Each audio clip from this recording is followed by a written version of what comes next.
যেভাবে আলুর দাম ক্রমশই ঊর্ধ্বমুখী হচ্ছিল, 50 টাকা পর্যন্ত ছুঁয়ে গেছিল, যার কারণে সাধারণ মানুষ তাদের কিন্তু হাতে ছ্যাঁকা খেতে হচ্ছিল। গতকাল যদিও এই নিয়ে বৈঠকে বসেছিল প্রগতিশীল আলু ব্যবসায়ী এবং কৃষি বিপণন মন্ত্রী বেচারাম মান্না, যদিও সেই বৈঠকের সমাধান সূত্র বেরিয়ে এসেছে এবং 3 দিন ধরে চলা এই ধর্মঘট এই মুহূর্তে আলু ব্যবসায়ীরা তারা তুলে নিয়েছেন এবং যেমনটা মনে করা হচ্ছে যে ধর্মঘট তো উঠে গেল, কিন্তু আলুর দাম তা কি নিম্নমুখী হবে? রানাঘাটে বাজারে আলুর দাম কিন্তু একই রয়েছে।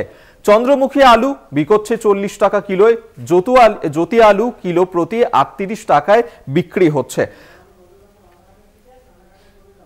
আমরা এই মুহূর্তে সরাসরি নজর রাখবো রানাঘাটের দিকে। রানাঘাটে এই মুহূর্তে আমাদের সঙ্গে রয়েছেন আমাদের প্রতিনিধি সঙ্গীতার সঙ্গে কথা বলবো। সঙ্গীতা, গতকালই মন্ত্রী বেচারাম মান্নার সঙ্গে আলু ব্যবসায়ী তাদের বৈঠক হয়েছে, কর্মবিরতি তারা তুলে নিয়েছেন। যেমনটা মনে করা হচ্ছিল যে আজ সকাল থেকেই আলুর যোগানে যেমন ঘাটতি হবে না, তেমনি আলুর দাম কিছুটা হলেও কমবে, কিন্তু রানাঘাটে সেখানে কি ছবি দেখা যাচ্ছে? হ্যাঁ দেখো অভিক, একটা কথা বলে, আমরা রানাঘাট বাজারে একদম সকাল থেকে উপস্থিত রয়েছি, যেখানে আমরা আলু যারা বিক্রেতা রয়েছে তাদের কাছ থেকে কিন্তু শুনছিলাম যে আজকে আলুর দাম কেমন, কিন্তু সেখানে এই একই দাম চন্দ্রমুখী আলু কিন্তু এখনো দাম রয়েছে 40 টাকা এবং যদি বলি অন্যান্য আলু যেগুলো জ্যোতি আলু বা অন্যান্য আলু সেগুলো কিন্তু 38 কখনো 36 এই দাম কিন্তু রাখা হয়েছে। কিন্তু গতকাল যে সিদ্ধান্ত নেওয়া হয়েছে, 3 দিন যে হু করে দাম বেড়েছে, তারপরে গতকাল যে সিদ্ধান্ত নেওয়া হয়েছে ধর্মঘট তুলে নেওয়ার পরেও কিন্তু এখনো আলুর দাম কিন্তু কমেনি এবং এখনো কিন্তু ক্রেতাদের কিন্তু তারা কিন্তু স্বস্তির নিঃশ্বাস কিন্তু ফেলছে না। আলু কিনতে গিয়ে কিন্তু তাদের আবারও জিজ্ঞেস করতে হচ্ছে কেন আলুর দাম এখনো একই রয়েছে। সঙ্গীতা, সেক্ষেত্রে যারা ব্যবসায়ীরা রয়েছেন, যারা ক্রেতা বিক্রেতা উভয়ই রয়েছেন, তাদের সঙ্গে কি একটু কথা বলা সম্ভব? কি বলছেন? অবশ্যই আমরা এখানে যিনি রয়েছেন বিক্রেতা তার সাথে কথা বলবো। দাদা, আলুর দাম কত রয়েছে? 36 টাকা। 36 টাকা। আচ্ছা, মানে আজকেও কেন দাম কমলো না? কালকে তো বিকালে স্টোর খুলেছে। আচ্ছা, কালকে কমবে। আচ্ছা,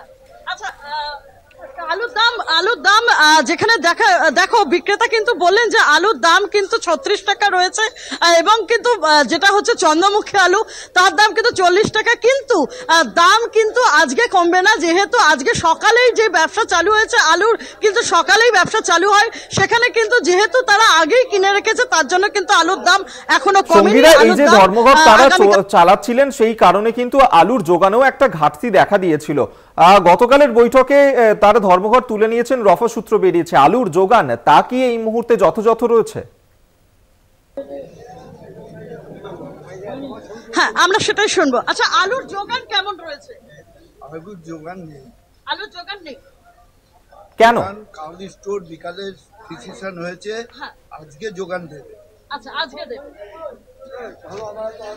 হ্যাঁ দেখো, আলুর যোগান কিন্তু একেবারেই নেই, সেটাই কিন্তু জানাচ্ছেন এবং আজকে কিন্তু কোনো রকমে হবে না, কালকের থেকে কিন্তু সেই যোগান তারা কিন্তু পাবে, এমনটাই জানাচ্ছে। সঙ্গীতা, যারা ক্রেতারা রয়েছিলেন তারা মনে করছিলেন যে আজ থেকে হয়তো আলুর দাম কিছুটা হলেও কমতে পারে, আবারও তারা কিছুটা হলেও স্বস্তি পেতে পারেন। যারা ক্রেতারা এসেছেন তাদেরকে তো আজকেও সেই একই ঘটনার সম্মুখীন হতে হচ্ছে, তারা কি বলছেন আলু কিনতে এসে? হ্যাঁ, আমরা সেটাই শুনবো। যেটা আলু কিনছেন, তো আলুর যে দাম, যে আলুর দাম কি মনে হচ্ছে যে এই যে 3 দিন যে ধর্মঘট ছিল তারপরে আলুর দাম যা ছিল আজও কি একই আছে? একই আছে তো, দাম তাহলে কমেনি? কি মনে করছেন? একই দাম তো একই চলছে দেখছি। এটা তো আপনাদের অসুবিধা হচ্ছে? হ্যাঁ, অসুবিধা হচ্ছে সবারই। একেবারে সঙ্গীতা, বোঝা যাচ্ছে যে ক্রেতা বিক্রেতা উভয়ই কিন্তু যেমনটা বলছেন তারা কিন্তু এখনো পর্যন্ত সমস্যায় রয়েছেন। তবে যেমনটা মনে করা হচ্ছে যে হয়তো আগামী কাল থেকে রানাঘাটে যে বাজারে তুমি রয়েছো সেখানে আলুর দাম কিছুটা হলেও কমতে পারে, আলুর যোগানও যথাযথ থাকবে আগামী কাল থেকে, এমনটাই কিন্তু তারা বলছেন। আপাতত ধন্যবাদ জানাবো তোমাকে সঙ্গীতা। এতক্ষণ আমাদের সঙ্গে সরাসরি ছিলেন প্রতিনিধি রানাঘাট থেকে এবং গতকালের বৈঠকের পরও কিন্তু যে সমাধান সূত্র বেরিয়ে এসেছে, তারপর রানাঘাটের বাজারের দিকে যদি নজর রাখা যায় সেখানকার ছবিটা যদিও এখনো পর্যন্ত বদলায়নি, কারণ চন্দ্রমুখী আলু বিক্রি হচ্ছে 40 টাকা কিলোয়, জ্যোতি আলু কিলো প্রতি 38 টাকায় বিক্রি হচ্ছে।